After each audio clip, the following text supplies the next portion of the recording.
Com a ajuda de Deus podemos resolver aquilo que são os conflitos entre nós como famílias, como irmãs e irmãos na fé, como comunidades. O perdão não é uma desculpa, o perdão não é esquecer e o perdão também não é reconciliação. Infelizmente, apesar desse poder ser o nosso objetivo, o perdão não é o tributo humano. Por isso, para percebermos o perdão, temos que perceber a Deus. A vingança promove a paz por alguns momentos, mas o perdão conduz à paz para sempre. Paz. Eis a vossa necessidade. Espero que todos tenham tido a oportunidade de passar um Natal abençoado, que acima de tudo possa ter sido um momento em que possamos ter-nos lembrado de que Jesus não só nasceu, viveu, vive, morreu, ressuscitou por cada um de nós, para que possamos um dia estar todos juntos com Ele no céu. Mas Ele está connosco aqui também hoje e acreditamos que a sua presença se fará sentir no nosso meio. Esta altura festiva é sempre dada a datas muito especiais. Tivemos o Natal a semana passada. Daqui a 2 dias, amanhã, na realidade, amanhã à noite, chegará ao fim este ano de 2023. E parece que foi ontem que começou, não é? Eu não sei quanto a vocês, mas para mim parece que cada vez mais rapidamente passam os anos. Mas pela graça de Deus aqui estamos, temos muitos motivos para dar graças a Deus, temos vida, temos saúde, temos uma igreja para adorar ao Senhor. Quando olhamos para tantas coisas terríveis que se passam à nossa volta, tantas coisas terríveis que se passam por este mundo, só podemos dizer, Ebenezer, até aqui nos ajudou o Senhor. E acreditamos que durante 2024 Ele continuará a ser connosco e nos continuará a abençoar. Mas 2023 também foi um ano de muitas lutas, não? Não sei quanto a vocês. É verdade que o ano passado estávamos a fazer o rescaldo de uma pandemia, de uma guerra terrível na Ucrânia, que não foi rescaldo nenhum, que continua, infelizmente. Mas este ano 2023 não será muito melhor. Na realidade, e há pouco o nosso prezado irmão Dr. Emanuel Esteves falava da palavra apocalíptico. Eu não sei quantos se aperceberam, mas em 2023, a palavra do ano, que é escolhida pelo dicionário da Porta Editora, pelo Priberam, foi, espantemo-nos todos, apocalíptico. Foi a palavra mais pesquisada no Priberam, a palavra do ano. Incrível. Uma palavra que, como adventistas, acreditamos que é um jargão adventista, não é? Quantos de vocês é que falam de apocalíptico sem ser aqui dentro da igreja? Muito raras vezes, não é? Muito raras vezes. Mas esta palavra que nos habituamos a ouvir falar há tanto tempo foi considerada a palavra do ano 2023. Isso só significa que este mundo, de facto, não está muito saudável. São conflitos atrás de conflitos, guerras atrás de guerras, fomes, alterações climáticas, indefinições quanto ao futuro, inovações tecnológicas. Ninguém sabe muito bem onde é que isto vai parar com a inteligência artificial.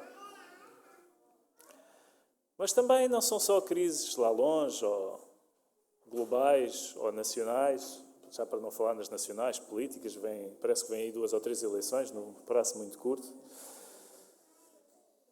Um ano de crises, certamente, também nas nossas famílias, na nossa igreja, nos nossos trabalhos, nas comunidades em que estamos inseridos.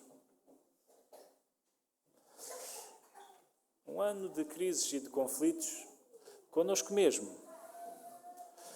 Eu tive o cuidado de ler 2 ou 3 estatísticas e são terríveis. Em outubro, um estudo da Direção-Geral de Saúde dizia que 400 mil pessoas em Portugal, 400 mil pessoas é muita gente, 400 mil pessoas sofriam de depressão em Portugal. É uma doença. As pessoas não, obviamente, quando sofro depressão, não é culpa minha, mas não estou em paz comigo. Não estou em paz comigo. E uma outra estatística, feita pela Escola de Enfermagem da Universidade de Coimbra, dizia que no último ano letivo, 2022-2023, o número de adolescentes em Portugal com sintomas depressivos,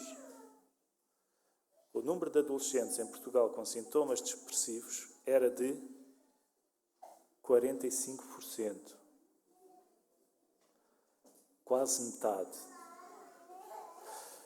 Um ano depois da pandemia, voltar à escola, perceber que se calhar estavam um pouco mais atrasados nos estudos, já não estavam habituados àquilo. Quantos de nós não temos paz na nossa vida também? E por isso, nesta manhã de sábado, eu gostava de falar um pouco sobre este tema. O dia 1 de janeiro é o Dia Internacional da Paz. Bom, há 2 dias internacionais da paz, mas nós cá em Portugal dizemos que é o dia 1 de janeiro. É o Dia Internacional da Paz e cada vez que chegamos ao Natal, cada vez que chegamos ao fim de ano, nós gostamos de dizer que seja um ano de quê? Um ano de paz.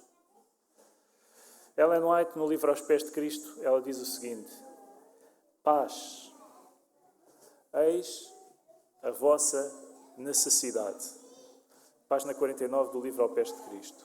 O perdão, a paz e o amor celestes em vossa alma. O dinheiro não pode comprar, a inteligência não a consegue, nem a sabedoria alcança. Mas Deus vos la oferece como um dom, sem dinheiro e sem preço. E foi a isso que Jesus se referiu nas bem-aventuranças. Em Mateus, no capítulo 5 e no versículo 9, quando ele diz: bem-aventurados quem? Os pacificadores. Os pacificadores. Como é que serão chamados os pacificadores? Mateus 5,9, se não nos lembramos. Os pacificadores são quem? São os filhos de Deus. São os filhos de Deus.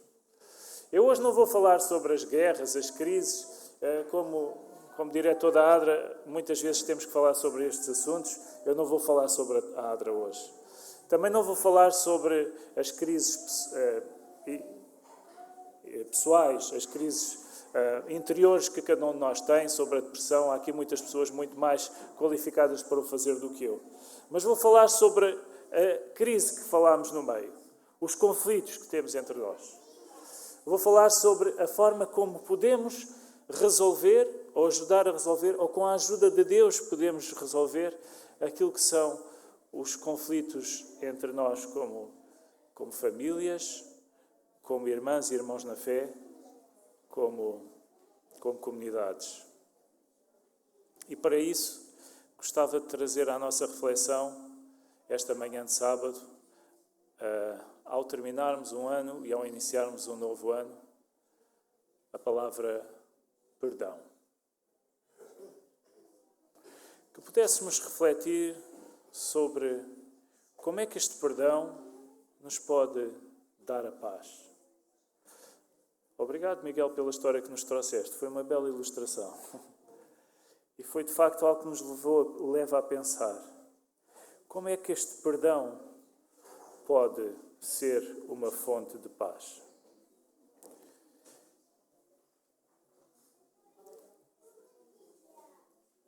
Numa estatística de 2014, já é um pouco antiga, mas é a última a que eu tive acesso, um relatório dos serviços e registros de arquivos da Igreja Adventista do Sétimo Dia, na Conferência Geral, perguntou às pessoas que deixaram a Igreja, aliás, o título do estudo é Deixar a Igreja.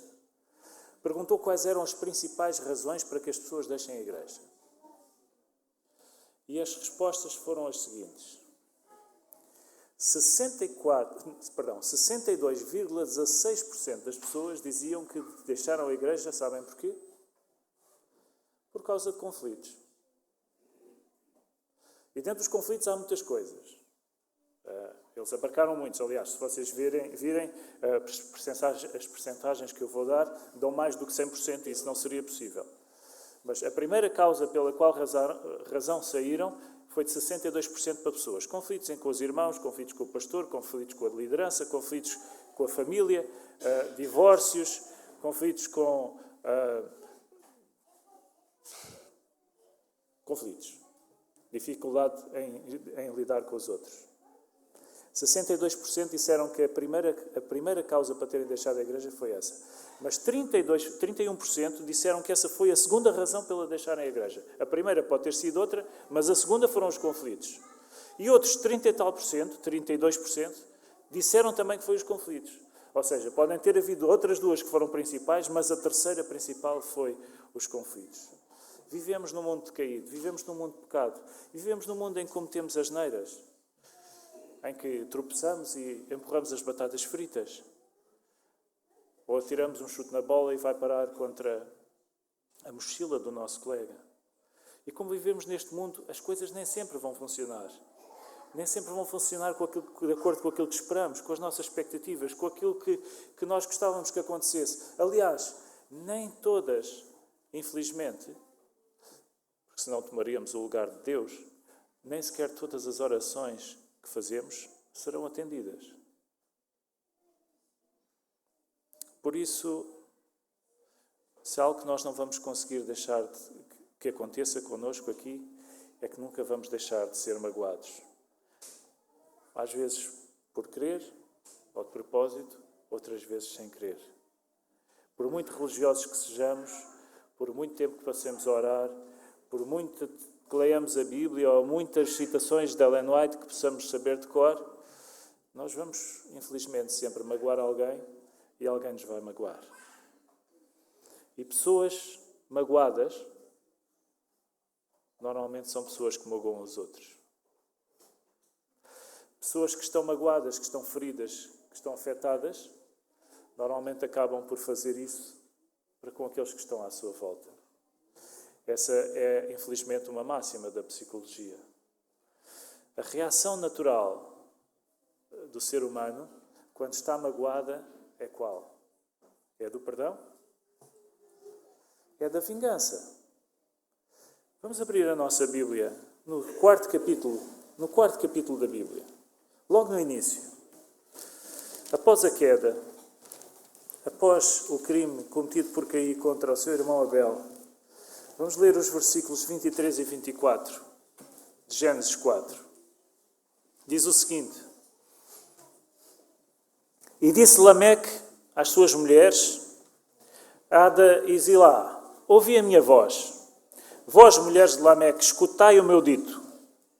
Porque eu matei um varão por me ferir, e um jovem por me pisar.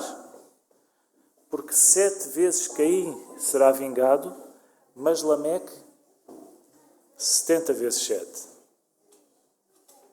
Esta é a tendência humana. Pisaste-me, eu dou-te um tiro. Não vou vingar uma vez, não vou vingar 2 vezes, não vou vingar 7 vezes, mas vou vingar 70 vezes 7. Fazes-me uma, eu faço-te 490. Algumas versões que dizem 77, eu sei. A minha diz 470, dizem 490, 70 vezes 7. A lei de Lameque é esta. Mas a alternativa de Deus é diferente. A alternativa de Deus é a alternativa do perdão. Para percebermos o perdão não é o tributo humano. Por isso, para percebermos o perdão, temos que perceber a Deus. Em primeiro lugar, temos que perceber como é Deus, quem é Deus. E depois vamos ver então como é que funciona o perdão. O perdão é uma resposta básica que Deus tem para o pecado. Aliás, o perdão vem antes da confissão. Porque Deus já nos perdoou mesmo antes de nós termos pecado. Vamos ler Romanos, capítulo 2, versículo 4. O que é que o apóstolo Paulo nos diz sobre este assunto? Romanos 2, 4.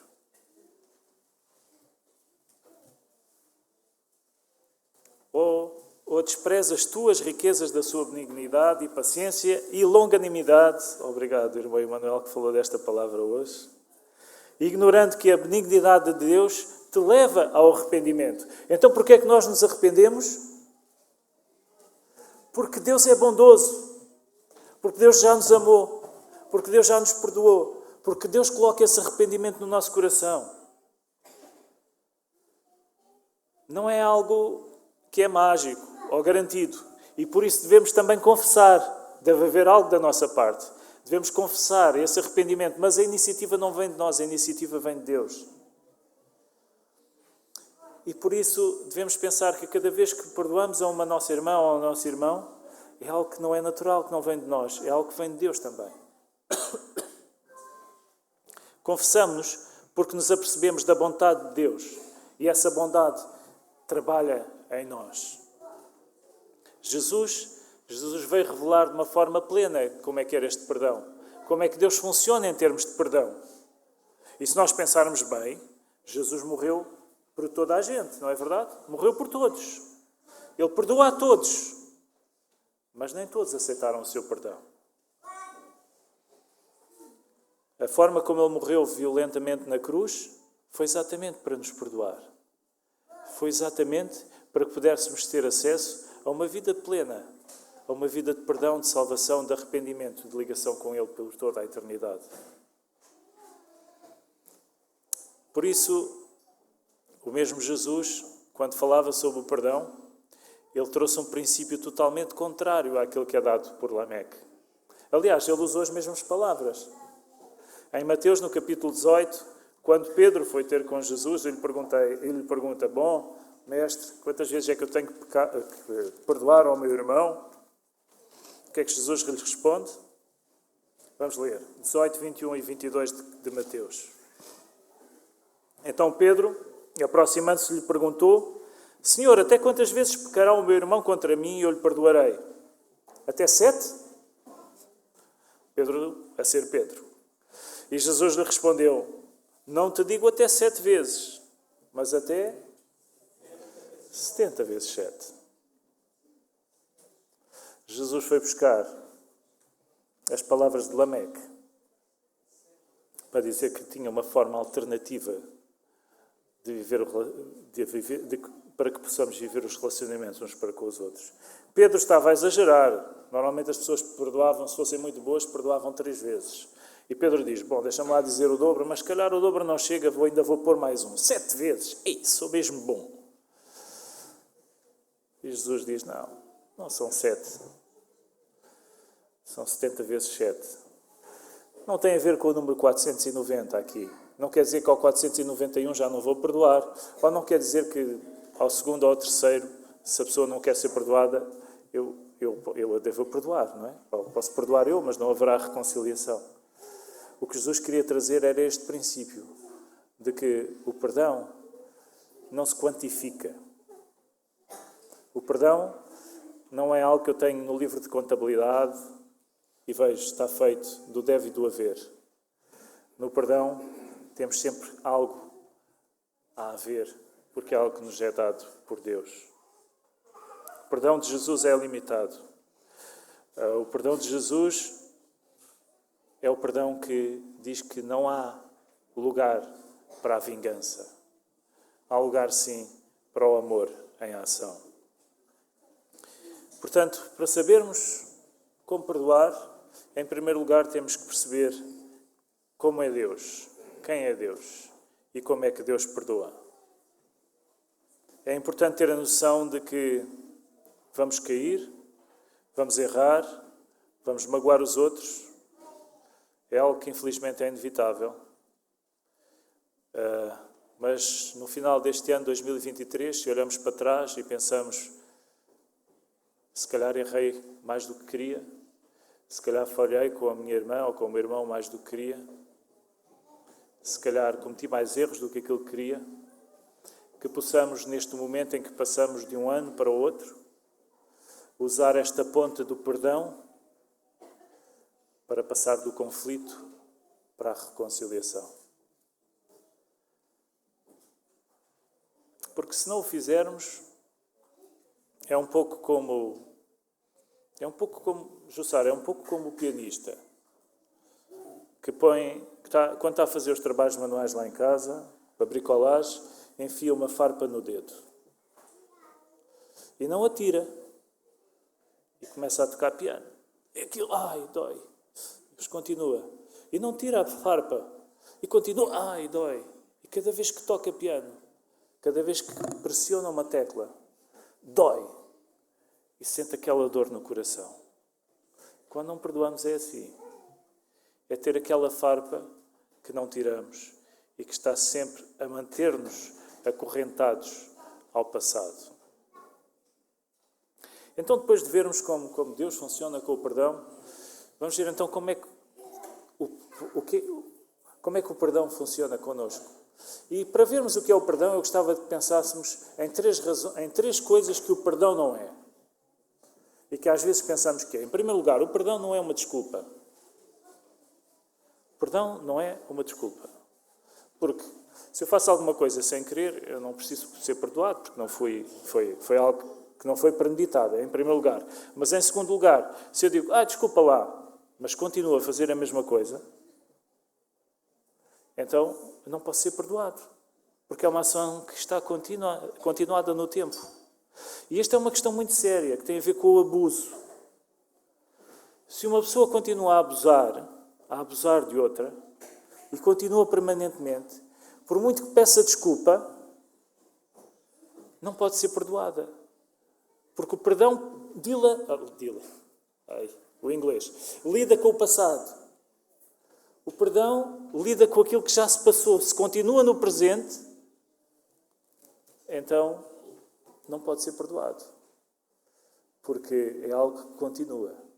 Se eu continuo numa família, por exemplo, num relacionamento entre um casal, se continua a haver um comportamento abusivo e a pessoa vai e pede, desculpa, eu não posso fazer mais, mas no dia a seguir vai e faz a mesma coisa, eu não posso perdoar porque a situação continua. Por isso, o perdão não é uma desculpa. É algo em que sentimos verdadeiro arrependimento e vontade de transformar, de mudar. Vontade de fazer algo diferente. Vontade de deixar para trás aquilo que se passou, mas vontade também de reconstruir sobre algo que se vai passar de uma forma diferente. Segunda coisa que o perdão não é. O perdão não é esquecer. Se calhar estou aqui a surpreender algumas pessoas. Esquecimento é falta de memória, não é perdão. Se nós nos esquecemos, o perdão nem sequer tem qualquer efeito. De que é que serve eu perdoar se deixo de me lembrar daquilo? Aí já não preciso de perdoar. Se eu me esqueci, não preciso de perdoar, não é? Não, já está esquecido, passou. O perdão é quando nós nos perdoamos, nós pensamos, eu não consigo desfazer o passado. O que está feito, está feito. Mas eu vou ter que aprender com isto que se passou no passado. E isso é que é duro. É conseguir viver sabendo que aquela pessoa ou aquela circunstância me magoou. E quando aquela circunstância me magoou, aquela pessoa me magoou, mas eu perdoei, eu lembro-me que perdoei e esse perdão é maior do que a ação que a pessoa cometeu. Esse perdão é maior do que as consequências que aquela ação poderá vir a ter. Às vezes nós pedimos perdão, e agora estou do lado, não do que perdoa, mas do que pede perdão, pedimos perdão apenas para não sofrer as consequências. Eu já te pedi desculpa, deixa estar. Não quer sofrer as consequências. Mas as consequências muitas vezes estão lá. É assim na nossa vida espiritual. Quando nós pecamos contra Deus, Deus perdoa-nos, mas muitas vezes as consequências continuam lá. Não podemos fingir que nada aconteceu. Perdão não é esquecer, mas perdão é ter a coragem de viver com aquilo que nos lembramos e de viver com a mudança que isso pode fazer na nossa vida.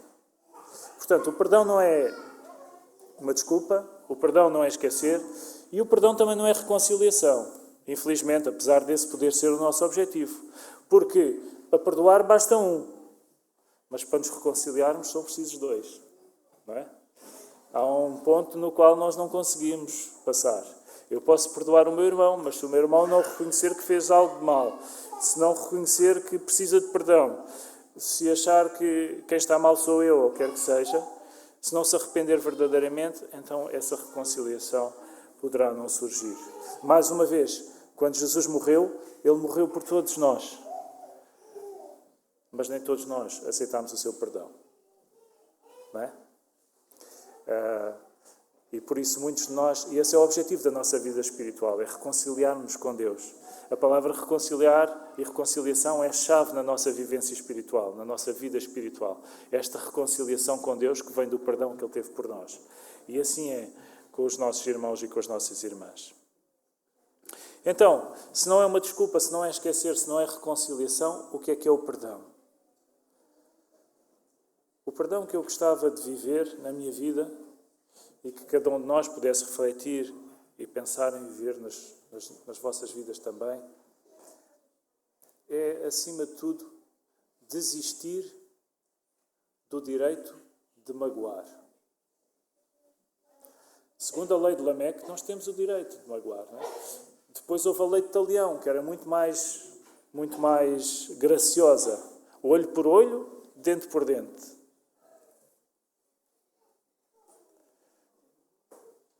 O perdão de Deus, o perdão que Deus quer que tenhamos, é desistirmos deste direito ou desta vontade de magoar. A vingança, por si só, é insaciável, não leva a lado nenhum. Eu encontrei, enquanto estava a preparar esta mensagem, uma citação de um teólogo, chama-se Moacir Laurentino, e que ele diz o seguinte: a vingança promove a paz por alguns momentos, mas o perdão conduz à paz para sempre. A vingança até pode dar aquele sentido de alívio durante 1 ou 2 segundos. Mas se queremos paz permanente, é o perdão a solução. Lembram-se dos irmãos de José? Os irmãos de José, quando viram o amor de Jacó, que era parcial, que era errado, que beneficiava José em detrimento deles, sentiram que aquilo era uma injustiça muito grande e por isso quiseram vingar-se. E venderam o irmão. Ficaram felizes quando venderam o irmão? Se calhar ficaram durante 1 dia ou 2. Mas depois aquela amargura ficou no seu coração para sempre. A vingança nunca nos dá aquilo que desejamos profundamente. Mas o perdão também é uma nova forma de ver as coisas.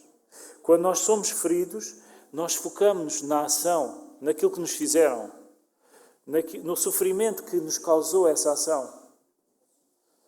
Mas quando nós perdoamos, deixamos de nos focar na ação de alguém para nos focarmos dessa pessoa.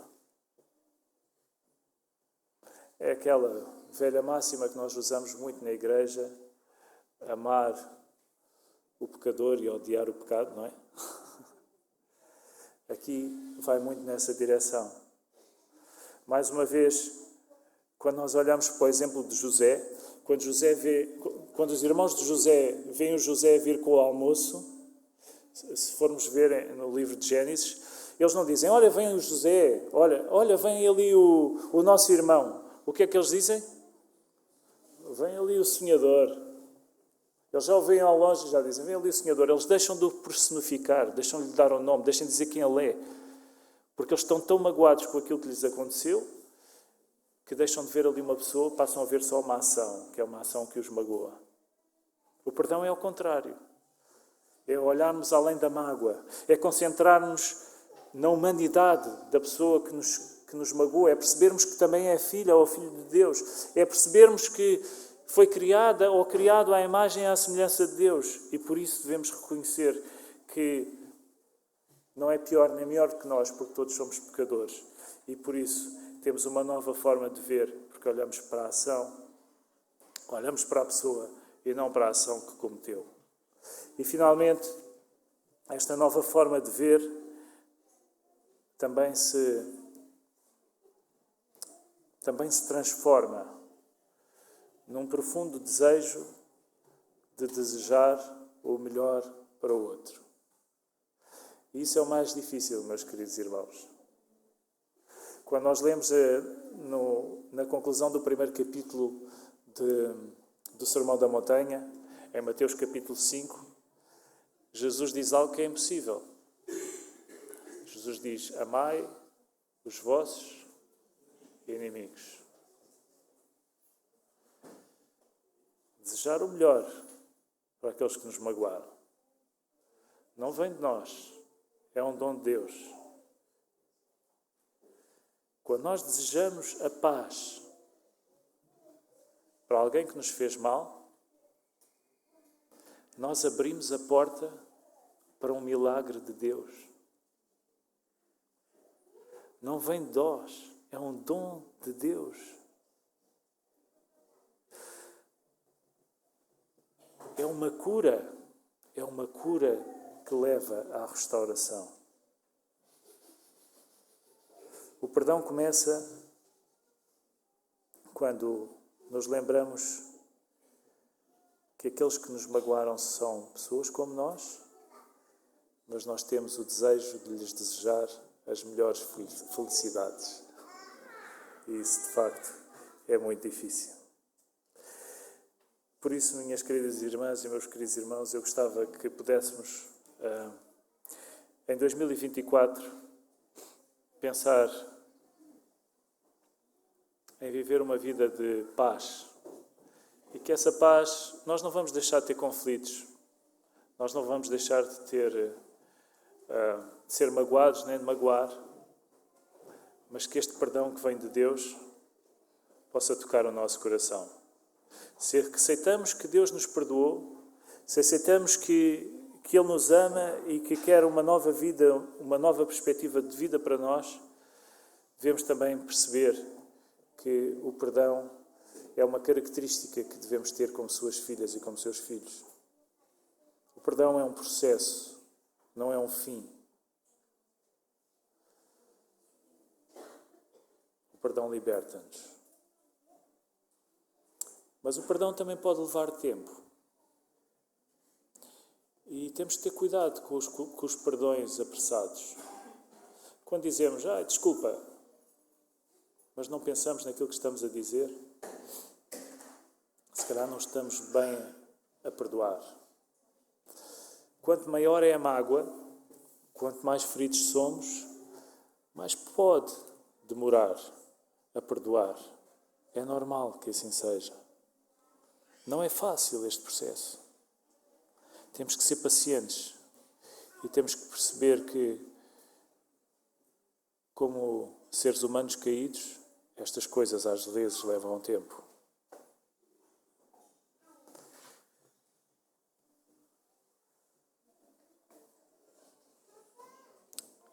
Em Hebreus, este é o último texto desta manhã, em Hebreus no capítulo 12, nos versículos 12 a 14, o apóstolo Paulo, provavelmente, diz-nos o seguinte: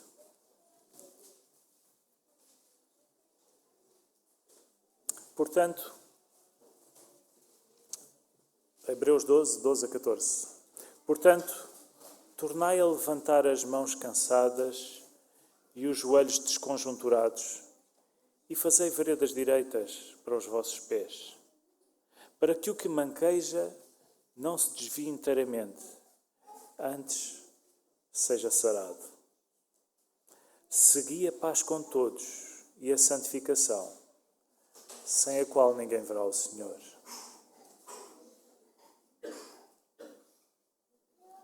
Façamos do perdão uma oportunidade para crescer juntos em amor. Se alguém manqueja, se alguém não vai pelas veredas direitas e ao não ir por essas veredas direitas nos atinge, nos magoa, nos faz cair. Se alguém, ao se desviar e ao